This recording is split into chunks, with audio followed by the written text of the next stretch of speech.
ಹಾಗೆ ಚಂದ್ರಬಾಬು ನಾಯ್ಡು ಅವರು ಸ್ಪೀಕರ್ ಸ್ಥಾನ ಕೇಳೋದಕ್ಕೆ ಏನ್ ಕಾರಣ? ವಾಜಪೇಯಿ ಅವರ ಗೌರ್ಮೆಂಟ್ ಮಾಡಿದಂತ ಸಂದರ್ಭದಲ್ಲೂ ಕೂಡ ಟಿಡಿಪಿ ಸ್ಪೀಕರ್ ಸ್ಥಾನವನ್ನ ಪಡೆದಿತ್ತು. ಅತಂತ್ರ ಲೋಕಸಭೆ ಸೃಷ್ಟಿಯಾದ್ರೆ ಸ್ಪೀಕರ್ ಅವರ ಪಾತ್ರ ಮಹತ್ವದ್ದಾಗಿರುತ್ತೆ. ಅತಂತ್ರ ಸ್ಥಿತಿ ಎದುರಾದಾಗ ಸ್ಪೀಕರ್ಗೆ ಬಹಳ ಅಧಿಕಾರ ಇರುತ್ತೆ.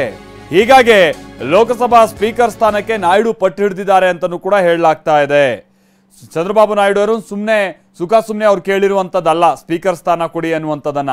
ಬಹಳ ಮಂದಿ ಅಂದ್ಕೊಳ್ತಾರೆ, ಯಾಕೆ ಸ್ಪೀಕರ್ ಸ್ಥಾನ ಕೇಳ್ತಾರೆ, ಏನು ಉಪಯೋಗ? ಅದೇ ಮಂತ್ರಿಗಿರಿ ಪಡ್ಕೊಂಡು ಒಳ್ಳೆ ಪೋರ್ಟ್ಫೋಲಿಯೋವನ್ನ ಪಡ್ಕೊಂಡ್ರೆ ಬಹಳ ಅನುಕೂಲ ಇರುತ್ತೆ. ಬಹಳ ದೊಡ್ಡ ಒಂದು ಖಾತೆಗೆ ಸಂಬಂಧಪಟ್ಟಾಗಿನ ಅನುದಾನನೋ ಮತ್ತೊಂದು ಬಹಳ ಸಂಪನ್ಮೂಲ ಭರಿತವಾದಂಥ ಖಾತೆ ಪಡ್ಕೊಳ್ಳೋಕೆ ಅವಕಾಶ ಇರುತ್ತೆ ಅಲ್ವಾ ಅಂತ ಹೇಳಿ. ಆದರೆ ಮುಂದೆ ಅತಂತ್ರ ಸನ್ನಿವೇಶ ನಿರ್ಮಾಣ ಆದಂಥ ಸಂದರ್ಭದಲ್ಲಿ ಸ್ಪೀಕರ್ ಪಾತ್ರ ಬಹಳ ಇರುತ್ತೆ.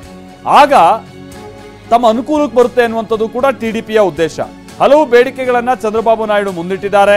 ಲೋಕಸಭಾ ಸ್ಪೀಕರ್ ಹುದ್ದೆ 5 ಸಚಿವ ಸ್ಥಾನದ ಬೇಡಿಕೆ ಇಟ್ಟಿದ್ದಾರೆ.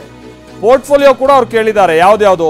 ಗ್ರಾಮೀಣಾಭಿವೃದ್ಧಿ, ವಸತಿ, ಬಂದರು ಮತ್ತು ಹಡಗು ಖಾತೆ, ರಸ್ತೆ ಸಾರಿಗೆ, ಹೆದ್ದಾರಿ ಖಾತೆಗಳ ಮೇಲೆ ಸದ್ಯ ಟಿಡಿಪಿ ಕಣ್ಣಿಟ್ಟಿದೆ ಅನ್ನುವಂಥದ್ದು ಗೊತ್ತಾಗ್ತಾ ಇದೆ.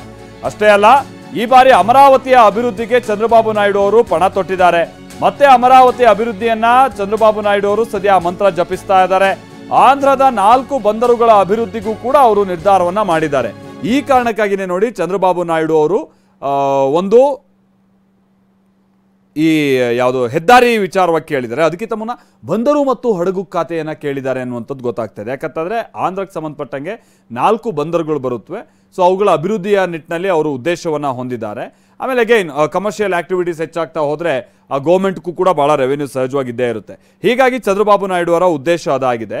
ಆಮೇಲೆ ಅಮರಾವತಿಯನ್ನು ಡೆವಲಪ್ ಮಾಡಬೇಕು ಅನ್ನುವಂಥ ನಿಟ್ಟಿನಲ್ಲಿ ಅವರು ಏನು ಉದ್ದೇಶವನ್ನು ಹೊಂದಿದ್ದಾರೆ. ಹಾಗಾಗಿ ವಸತಿ, ಅದಾದ ನಂತರದಲ್ಲಿ ಹೆದ್ದಾರಿ, ಇದನ್ನೆಲ್ಲ ಅವರು ಅದ್ರ ಮೇಲೆ ಕಣ್ಣಿಟ್ಟಿದ್ದಾರೆ ಅನ್ನೋಂಥದ್ದು ಗೊತ್ತಾಗ್ತದೆ. ಆಮೇಲೆ ಅವರಿಗೊಂದು ವಿಷನ್ ಇದೆ. ಈ ಹಿಂದೆಯಿಂದನೂ ಕೂಡ ಅವ್ರು ಮುಖ್ಯಮಂತ್ರಿ ಆದಂಥ ಸಂದರ್ಭದಲ್ಲೂ ಅವ್ರ ಸರ್ಕಾರ ನಡೆದುಕೊಂಡಿರುವಂಥ ರೀತಿಯಾಗಿ ನೋಡಿದ್ರೆ ಆಂಧ್ರದ ಮಂದಿ ಕೂಡ ಅದನ್ನೇ ಹೇಳ್ತಾರೆ. ಸುಮ್ಮನೆ ಫ್ರೀನೋ ಮತ್ತೊಂದು ಕೊಟ್ಟು ಜಗನ್ ಅವರ ಆಡಳಿತಕ್ಕಿಂತ ಚಂದ್ರಬಾಬು ನಾಯ್ಡು ಅವರ ಆಡಳಿತ ಬೇರೆ ರೀತಿಯಾಗಿರುತ್ತೆ ಅನ್ನುವಂಥ ರೀತಿಯಾಗಿ. ಹಾಗಾಗಿ ಅವರು ಇದ್ರ ಮೇಲೆ ಕಣ್ಣಿಟ್ಟಿದ್ದಾರೆ ಕೆಲ ಖಾತೆಗಳ ಮೇಲೆ ಅನ್ನೋದು ಗೊತ್ತಾಗ್ತಾ ಇದೆ.